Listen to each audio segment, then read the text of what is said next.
Happy Memorial Day. It's no accident that this holiday was birthed at a time of our nation's greatest division, the Civil War. We had been split into two, and Henry Wells of Waterloo, New York, decided that the graves of the brave Civil War heroes should be decorated. And so a few Americans gathered to decorate those graves, and the beginning of Memorial Day was birthed. And it may have begun in 1865, but the debt began to run up 100 years earlier, as our nation emerged with a revolutionary idea that all men are created equal in God's sight, and that they possess a right from their Creator to life, liberty, and the pursuit of happiness. Our founders made it their pursuit to form a more perfect union and were willing to pay the ultimate price of their lives to guarantee those rights to every citizen. And ever since then, from the American Revolution, from the Indian Wars to the Boxer Rebellion, from Lebanon to Libya, our men and women have continued to pay that price with honor and dignity.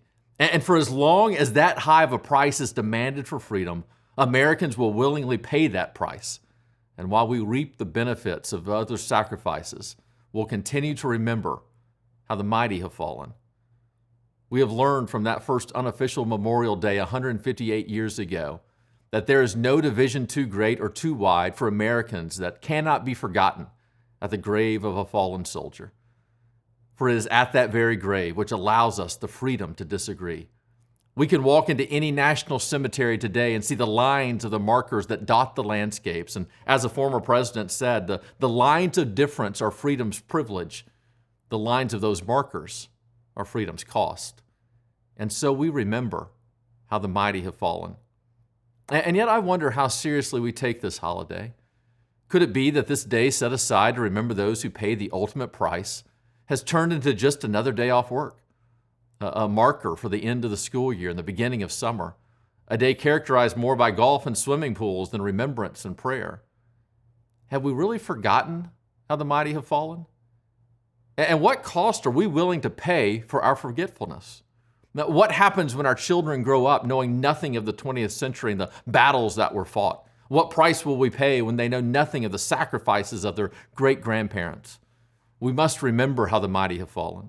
If we dare forget the price for which our freedom was paid, that freedom will be devalued, and that which has no cost is often forgotten, lost, or simply given away with no regard. This is a fact that God was aware of in dealing with his people of Israel. He warned them not to forget how the mighty have fallen. He tells his people in Deuteronomy 8, 19, and 20 that if they ever forget the Lord, they will be destroyed. We cannot afford to forget how the mighty have fallen. More than 1.3 million men and women have given their lives for this country. Their bodies fill the graves, not just in our own national cemetery in Arlington National, but also in Normandy and Italy, Manila and Moscow. Some rest in unknown places, never recovered, scarcely remembered, and yet their sacrifice is just the same. Some were famous, but far more lie without recognition or fame, but whose lives form the down payment of our freedom. The headstones are simple with names and dates and just a few words. They make no distinction of race or rank, whether dying in times of great war or national peace. They simply stand for one life given to one cause that is greater than any individual. We remember how the mighty have fallen. We remember the mighty militiamen who left their families to fight for a dream that the whole world said could not happen. We remember the young boys who sacrificed their adolescence to stop the oppression of tyranny and fight for the cause of freedom.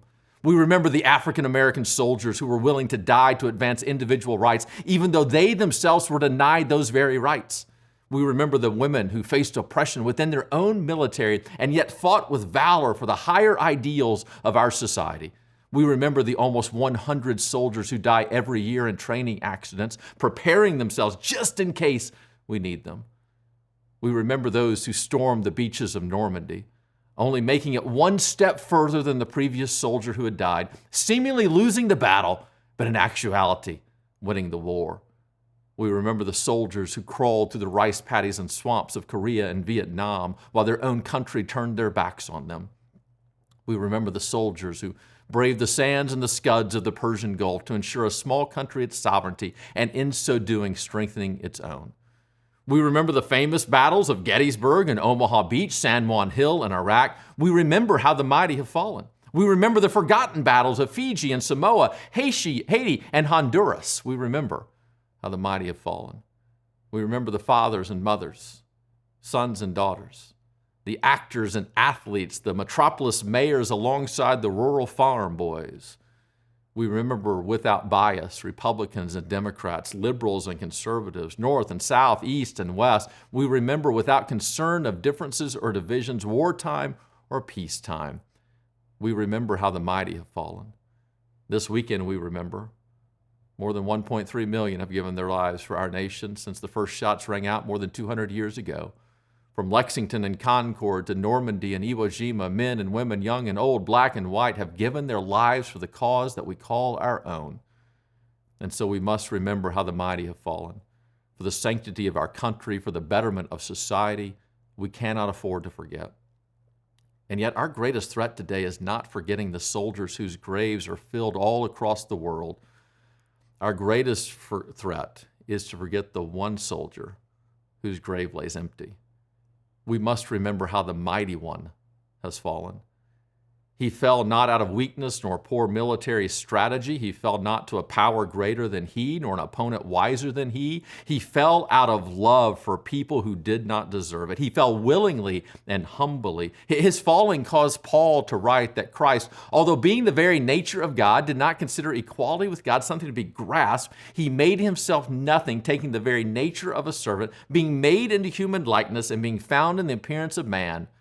He humbled himself and became obedient to death, even death on a cross. David in 2 Samuel 1 cries out for the shield of Saul that was no longer anointed with oil. Warriors in Saul's day would rub their leather shields with oil, anointing it to where the weapons of their enemies would not penetrate, but instead would slip and slide away. Without that anointed shield, the warrior would be nearly defenseless. Saul had experienced that same anointing when God had called him to be king, protected against all who came in contact with him. But disobedience took away that anointing and gave it to David. David had enjoyed it for some time, but eventually he too would die. But anointed men and shields are not our hope today. We don't need to cry out for God to anoint some object or some person. This concept of anointing rapidly fires us into the New Testament, where we read about another anointed of God. For it is the New Testament where Jesus is given the title of Christ.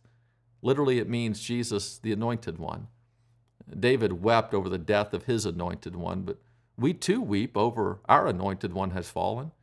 He came to earth showing us how to be model citizens. Willingly, he sacrificed himself on our behalf. In so doing, he freed us from the tyranny of oppression. His blood delivered us from captivity and set us loose for freedom. Willing to pay the ultimate price, he never doubted nor reconsidered. Living his whole life knowing how he would die, he never begged for special privileges or honor. Instead, he stood lower than any man was willing to go and served the very ones who would kill him.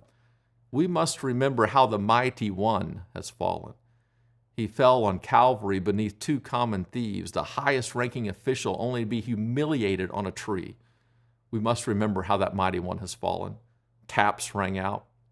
The air was pierced. Time stood still. People who loved him mourned. People who hated him celebrated. But just when taps had finished, before the bugle could be laid to rest, another song began to pierce the air. It can't be, the soldiers thought. It must be a trick, they murmured. When taps should have been played, the bugler got confused. For as the disciples expected an encore of that sad song, instead they heard reveille. Expecting a song memorializing death, they heard a song calling them to life. For the mighty one who had fallen had risen again. Taps had not been the end, but only the beginning. David wept for that anointed one of Israel who had fallen by the sword. We mourn over our brave men and women who have also fallen, but we also celebrate the truly anointed one who fell and who has risen again. And his life today allows us to mourn, to grieve, to feel sorrow, no question, but to also feel hope. And even as we love our country and we grieve their fallen soldiers, our fallen soldiers, we live ultimately for God's kingdom and the one who died for us and who now lives and places that life within us. Remember him today.